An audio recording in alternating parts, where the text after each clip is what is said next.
Welcome to Breaking Bread. We're here in Bay Ridge and we're celebrating Greek culture and Greek cuisine. We're here at the Gounardes family to celebrate their faith, their traditions, and their foods. So don't go away.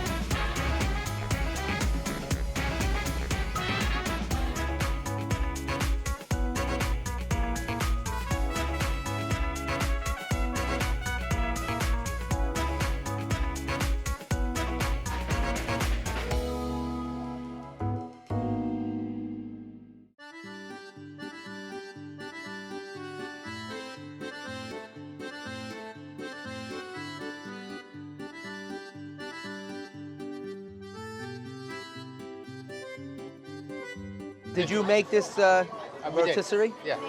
Andrew, myself, Gregory, we put this together. We put all this together. Okay. So now you put this up just for the holidays, for Easter or? Easter. And if we have something very special going on, right, like a very special occasion, then you have something. If we lived in a climate that was a lot warmer, you would leave it out. We would leave it out, and we would have it New Year's, Christmas, and other holidays and feasts. People of the diaspora are more culturally or ethnically in tune than those who live in the country. Like the Greeks of here are more Greek than the Greeks of Greece, and I'm sure that's true for the Italians. That's true. Germans, there's a lot of truth to that. Whether it's the dance, the speaking, whatever. My children are fourth generation, and they're fluent in Greek. I started this at 8 o'clock. I could have done it a lot quicker, but I like to slow cook. Slow cook, yeah. Now, did you ever work in a restaurant? You just do this as a hobby? You like? As a hobby. That's great. This is a hobby. This is I think it's a genetic thing for Greek people. So now tell me, you order the lamb from the butcher. Right. Do you put any seasoning on it or anything like that? How do you spice it up? Spice it up with salt, pepper, parsley, basil, oregano, olive oil, lemon juice. A lot of lemon. Oh, lemon is the key. We put some slivers of garlic in there, some rosemary, and some vinaigrette, like a salad vinaigrette dressing. Okay. And we constantly baste it. That's what I'm saying. You're constantly basting it with that. We baste it with our now, what is rosemary. this here? This is a rosemary. Rosemary. Okay. So what I do is... Can I do a little basting? You sure can. Okay. So... just baste all over. There you go. This gives the flavor of the rosemary in addition to the marinade. Absolutely. And you know, the rosemary really gets into all of the nooks and crannies here. Yeah, rosemary is very good. All that's in your marinade. You mix the olive oil. I mix everything is in here. I have wine. Greek wine. Greek wine. Mavro Daphne, which is a sweet Greek wine, similar to a communion wine that we use. Now, we put it on the pork as well? We put on everything. Well, we just finished a feast with the Gounardes family and their friends. I had some Greek food that I never had before. Don't go away, and I'm going to be in the kitchen, and I'll cook up some of my Greek favorites with a special guest. Welcome back to Breaking Bread, and today on this episode I have two guests with me. I have Steve and Andrew Gounardes. Gounardes, yeah. Nice to meet you. Well, nice to see you again. Thank you for being on Breaking Bread. I'm having you here on my show, but I don't know if I can come near to the things you were cooking that day. I had a great time, and the food was great. So, Steve, why don't we start with you? You're the senior member here, so tell me a little about yourself and what you do here in Brooklyn.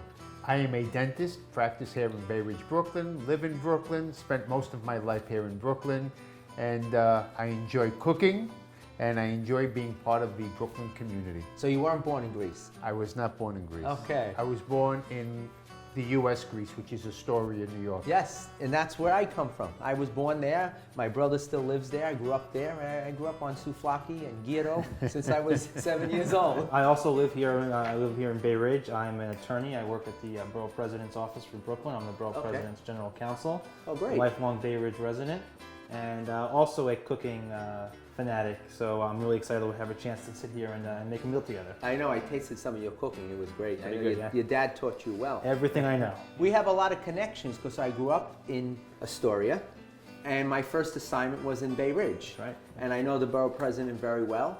We like to eat, and Greece is right next to Italy, so I don't think we can lose. I think that's right. So win-win. Yes, it is. Today, I'm going to prepare something. It's kind of like an Italian-Greek dish. I had it once, in fact, at a Greek home, and my sister's godmother is Greek, and we went there many years ago, and she made lasagna, so we thought we were going to have Italian lasagna. The only thing it's made with lamb, and feta cheese mixed in with the ricotta. And it was very good.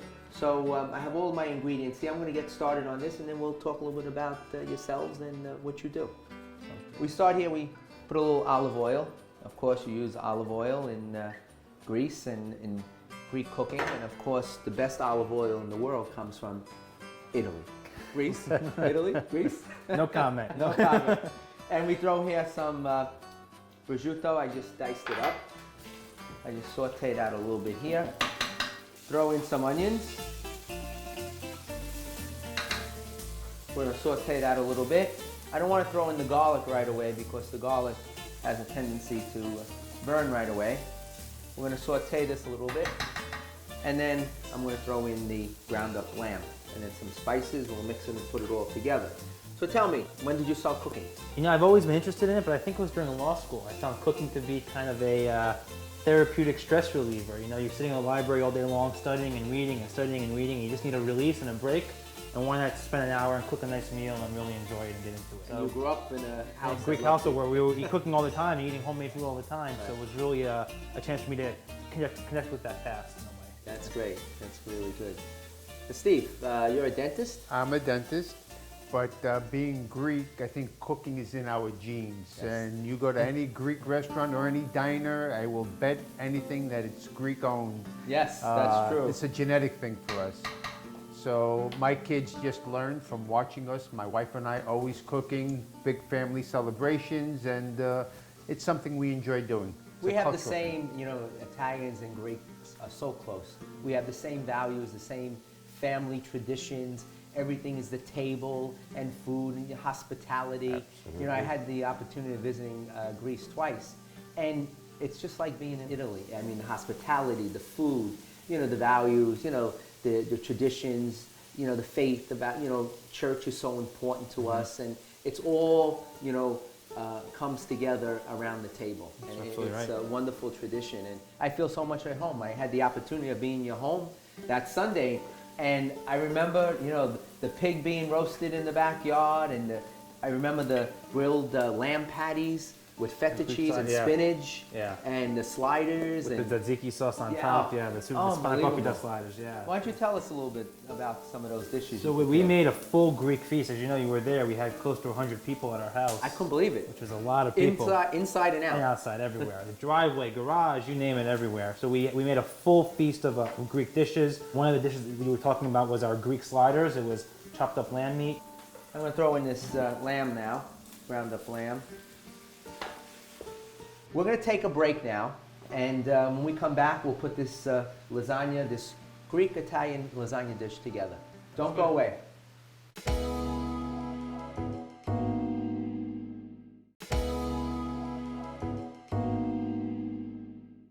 Welcome back to Breaking Bread, and I have with us here today Steve and Andrew Gounardes from Bay Ridge, and they're telling us a little bit about their Greek traditions and Greek recipes and foods that I had the opportunity to share. And today I'm preparing kind of like an Italian Greek lasagna. So right now we have here our onions and lamb being braised here and browned. And I'm going to add some now, a little bit of oregano, a little bit of rosemary, some parsley, some garlic. I'm going to mix this around a little bit. It's amazing. As soon as you put that rosemary in, Oh, rosemary and lamb is like it's incredible. breakfast with orange juice, right? Mix that. Now, of course, this doesn't have to cook thoroughly because it's going to be cooked for about 45 minutes to an hour. I'm going to throw in some pinoli nuts. Mix them around. I am. Taking notes, right? Now, the one thing I ate there when we were there was the pig. You roasted. Tell us a little bit how long that takes and how you do that. There's a baby pig that we roasted for about 3.5 hours in a box. I don't even know what you would call it. Chinese cooking box. cooking box. So we put it in and we put the charcoal on top of the box. That's what was so amazing because Yeah. the charcoals were on top, so it was heating from the top down. And it cooks in about half the time. And it was absolutely, every time we made a dish in that box, it's come out absolutely terrific. pig is We probably the marinated best. from before, the 24 hours beforehand. We injected, and we put some spices and some marinade in there, and Right. then it's Now, how many hours was that on? About 3.5 about hours. 3.5 hours. So we roasted a whole pig and a half pig, a pig and a half. Pig and a half. Pig and a half, About 36 pounds of meat or yeah, something. of just the pork.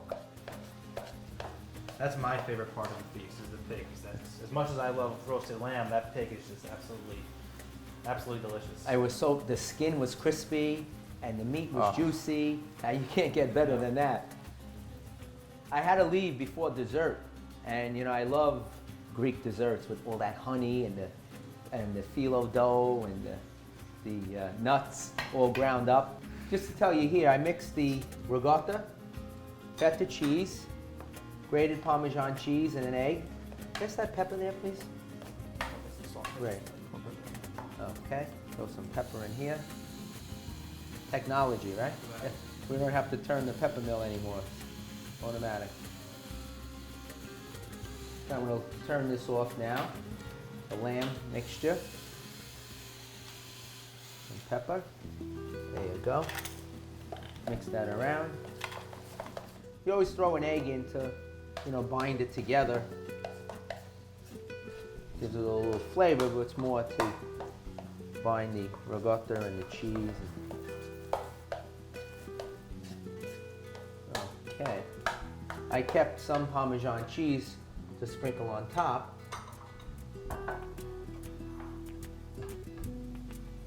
I turned off this so this cools down a little bit. And then basically what we do is we just layer it. Now I'm going to do something that isn't really traditional, and it may even be a sacrilege. I did not boil my noodles, my lasagna noodles. What we're going to do is we're going to lay them without boiling them. But the key is you have to put a lot of sauce, but then you have to cover it with foil so that when it's baking, it actually steams the pasta. So first what we do is Very nice. we add a little, and it really doesn't affect the taste, it just saves a little time.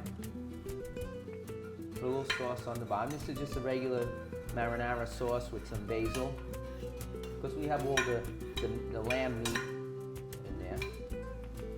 What you do then is take the lasagna noodles, just lay them across the bottom. And we're going to make like maybe 3, probably 4 layers, because that fits right in there. Then what we do is we take a little, now what I do is I just put little dabs evenly around. A little dab over here, pat it down a little bit. Then we take some of the meat mixture and we just spread it around. And the lamb and the feta cheese will give it a nice different flavor. That looks good. Okay. Put a little bit of sauce. Too much.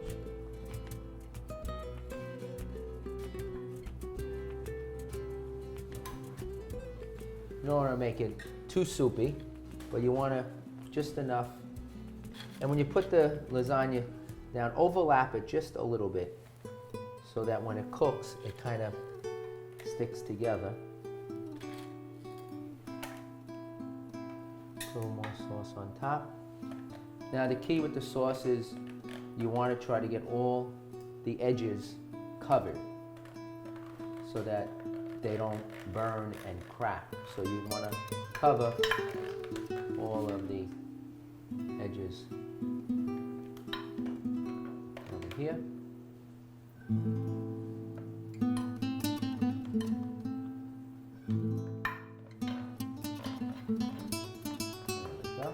So Andrew, you work with the borough president, Eric Adams, a friend of mine. In fact, I just had dinner with him about a week ago. And he was here at our church, came to visit us. What do you do in the office? So I'm actually the borough president's general counsel, Mm-hmm. and I've been with the borough president for the last 16 months since he came into office last January. Right.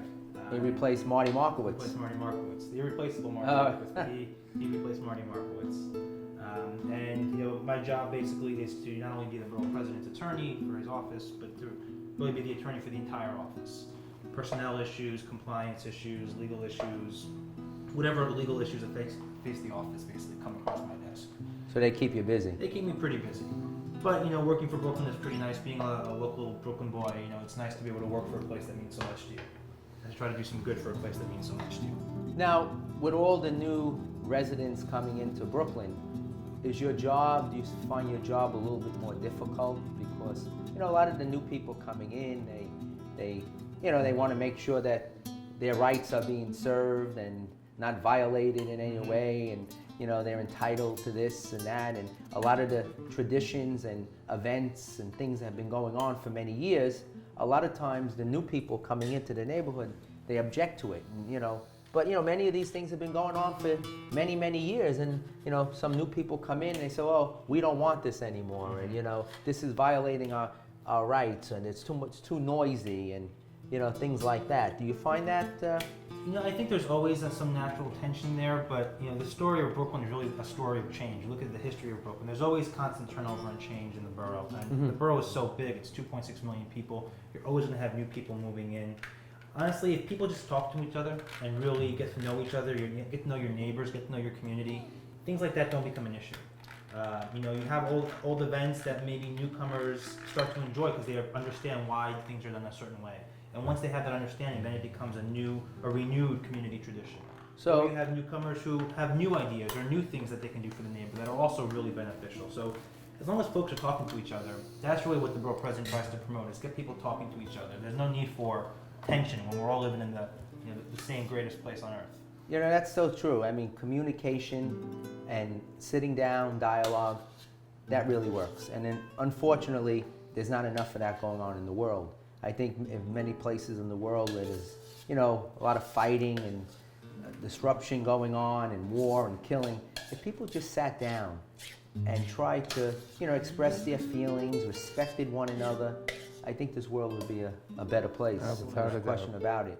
So that, you know, I'm glad to hear that, you know, someone like you, especially with your family values and the background that you have, is feel that that's so true, to welcome the new people coming in, and to try to, you know, blend the old traditions and the original residents of Brooklyn and Queens to the new people coming in to live together. Right. That's what it's all about. I mean, it's the greatest city in the world. It is the melting pot of the world, and we're all from somewhere. Exactly. We're all immigrants. From somewhere, and we have to remember that. Most of the people coming to Brooklyn and Queens many years ago were from Europe, then from South America. Now all the new immigrants are from Wisconsin, Arkansas, Nebraska. Those far off places that you only read about in books. Yes. It's amazing because on Sunday in many of our churches, we, you know, a lot of these people, new people coming into the neighborhoods are living, but they don't come to church that often. But on Sunday, you see these people come in, you know, older folks coming and say, where are you from? And they're all, let me put one more line, they're the parents of all the new people living in the neighborhood. Mm-hmm. And they're coming to church, and it's a good thing to see. And, you know, once in a while they bring their children with them. So it's very promising. This is just about done. We put the last layer on top. Looks great. Now I have this leftover Parmesan cheese I save for the top. And this is going to have to cook for about 45 minutes to an hour at about 375 degrees. And then once it's done, what you do is you let it set. You want all the flavors and the juices to blend together when it comes out of the hot oven. You don't want it to get cold. It's always a trick. You don't want it to get cold, but you want it to settle. So when you cut it, it doesn't fall apart. So here we have our Greek, Italian, and lasagna. I'm going to put this in the oven. First, I'm going to put a little foil on top, as I said, because the pasta noodles are not cooked. So we have to cover this tightly. Make sure that all the edges are sealed so that the steam stays in, and that will cook the lasagna pasta. So don't go away. We'll be right back to talk to Andrew and Steve.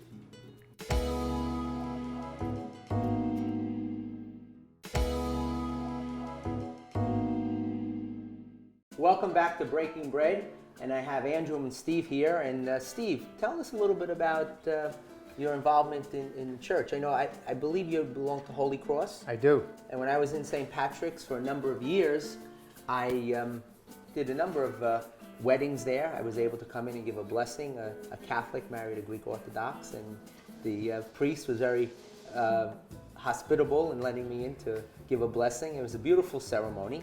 And that's your parish? That's my parish. Are you involved? I am involved. My wife and I, we've made that a tradition, and I think that most people are like that. We lead by example, and being part of the community and being part of the church is really a very important part of our life. I was president of that parish for 10 years, served on the parish council for about 30 years. Really? And you have to lead by example. You can't expect your children to do things unless the parents show them. You just can't drop the children off to go to church and you leave. You have to take them. And if you don't lead by example, you can't expect them to emulate the good things in life. That's so true. So that's really kind of important. And not only am I involved in the local parish at Holy Cross, I'm involved with the Greek Orthodox Archdiocese on a national level. I'm on their Archdiocesan Council for many years, and I chair their Greek Education Committee. But I've been involved for the last 20 years at St. Basil Academy, which formerly was an orphanage up at Garrison, New York, across from West Point. Yes. And now it's a residential home for children from dysfunctional families. Actually, it started out as an orphanage in 1943 when our then Archbishop, Gounardes, who later went on to become Patriarch, purchased the land from the Jacob Rupert family. We bring in children who don't have families, come from difficult backgrounds, and we tend to all their needs. Education, clothing, medical, feeding, 24/7. They live at the academy. We try to make them to become productive citizens so they can go back into the community and give back to the community. So they don't become a burden to society, they become productive leaders to society. And it's been really a very heartwarming experience that my children, all three of my children, come up to the academy with me frequently, and they get to appreciate what life is all about and the ability to give back and how important that is. That's wonderful to hear, because so many things you said are so true. I mean, you have to lead by example. You know, I tell, when the parents come in for baptism, I say, you are the first teachers. What they learn and see it at home is going to become part of their lives. And if it's not important to you, it's not going to be important to them. I love the parents that, say to their children, now don't smoke, and they're puffing away. Or don't drink, and they're having, 5 drinks a night. Right. I mean, they have to learn through example. And it's so wonderful to see that faith and religion and the sense of service and sacrifice and giving back is so much a part of your life and your family's life. And it's very evident. I met your other son and daughter, and you have a beautiful family. And I'm so happy that you were on the show with us, that we not only shared some recipes, but that we shared some nice tradition and some faith. Wow. And we truly broke bread together in your home, and now you're here in my home. And I'm sure we'll see each other quite often. I think we've become good friends. Become family. And family. Steve, thank you for being with Monsignor. us. Andrew, Yeah, it's thank a you very pleasure. much. Real pleasure. And now a little treat. I'll take out the lasagna and we'll get to taste it. Great. Very good.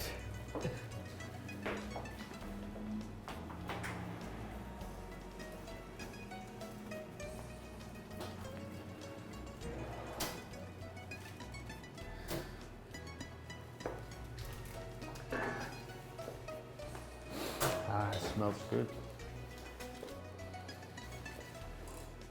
Been about 45 to 50 minutes, and we'll taste this delicious lasagna. There we go. Thank you for being with us this time on Breaking Bread. I'm Monsignor Jamie. If you like this recipe, here it is.